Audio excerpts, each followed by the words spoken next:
I thought the worst thing that could happen on a skiing trip was a broken bone until I skied off the trail and saw them burying a body in the snow. Now, I'm the one they're hunting.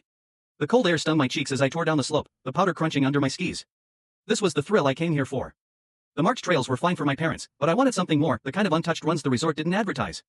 When I reached the edge of the woods, the sign barely poked through the snow. I brushed it off with my pole, closed. Danger, avalanche zone. It didn't matter. I wasn't planning to go too far, just enough to feel like I was carving my own path. I grinned and leaned forward, my skis slicing into the untouched snow. The world quieted as I glided deeper into the trees. No other skiers, no shouting kids, just me in the wilderness. It was perfect. Until I heard voices. I stopped, planting my poles into the snow. The sound wasn't loud, but it was clear enough to make my heart skip. Who else would be out here? Maybe another group of skiers who found the same thrill I did. But these voices weren't laughing or casual. They were harsh, almost frantic. Curiosity got the better of me. I shuffled forward, carefully edging toward the sound. The pines grew denser, their shadows swallowing the light. My stomach tightened as I rounded the last tree and saw the clearing. 4 men stood in a circle, their breaths visible in the freezing air. Between them was a body, half buried in the snow. My brain stuttered, trying to process what I was seeing. The body wasn't moving. It wasn't going to move. One of the men barked something, and another started digging with a shovel.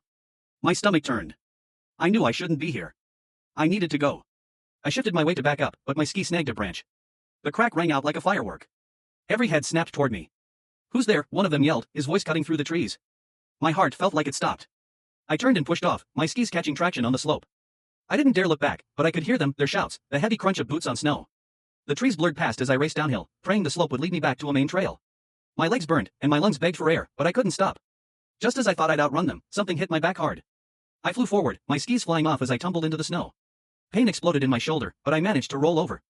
He was there. One of the men towered over me, a rifle slung across his chest and a grin that made my blood freeze.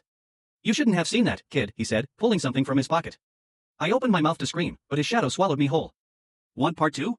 Comment part 2 and like and follow to not miss out.